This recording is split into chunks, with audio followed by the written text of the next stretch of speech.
and today I'm happy to talk to you about the roles of the different gut microbes in fitness. So as I think that David Clark did a very good presentation of the human microbiome, so I may skip this for now.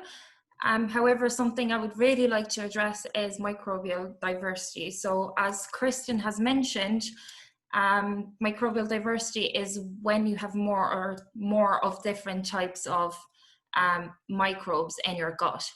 And essentially this is good because even though we can't pin down the exact composition of the microbiome or what a healthy microbiome is, we do know that diversity is important.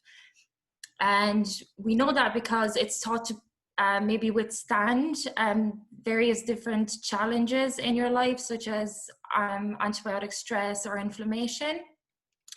And as Kristen has mentioned, different types of microbes carry out different functions. So the more different types of microbes you have, the more functions you can essentially do, bring you an overall benefit.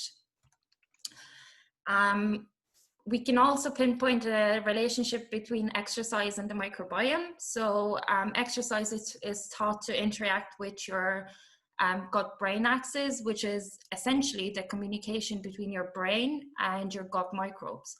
And it can also influence your mood and cognition, as well as interact with your metabolism, endocrine, and immune systems. So what do we know so far about the athletes and their microbiome? So the first study of its kind actually happened here in Cork. And a team of scientists looked at the microbiome of the Irish international rugby team. And they found that the exercise increases gut microbial diversity, and that diversity was associated with protein intake and or their fitness levels. What was also interesting was that athletes had a higher abundance of the genus Akkermansia, which is a health-promoting bacteria. And then a subsequent study of the same cohort looked at the microbiome at its functional metabolic level. So what I mean essentially by that is that they looked at the genes that bacteria maybe present or have, and the specific types of compounds that they produce or utilize. And they did in fact find differences in the gut microbiota composition between athletes and non-athletes. And they've also found differences at the functional metabolic level. Namely, they found an increase of short-chain fatty acids. Kind of like Simon mentioned, they're crucial to your digestive health, and also they bring energy to your cells. With all this information, a question whether or not we can train our guts arose. And with that, they took sedentary adults who didn't exercise prior to the intervention. And so they've put them through an 8-week exercise regime, and they found that even though the people were getting leaner and fitter, there was no change in their microbiome.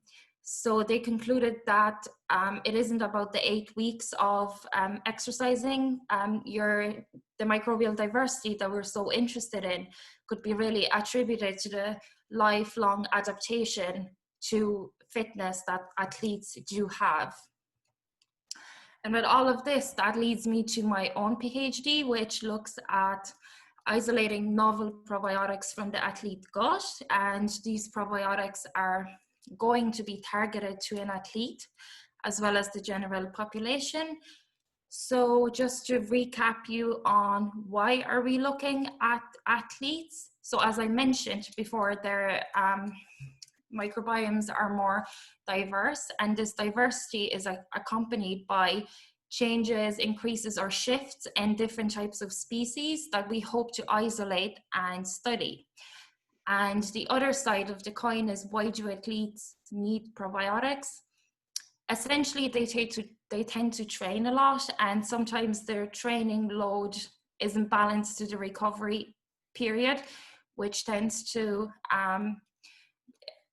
create a condition of overtraining, which is quite a serious condition, and it can impede performance and can manifest itself in different types of side effects, such as depression or anxiety, infection, inflammation, or gut permeability dysfunction. So with this, we are currently trying to isolate novel probiotics using culture methods from athlete fecal samples. And we are currently at the stage where we're trying to test them for potential probiotic traits. Thank you.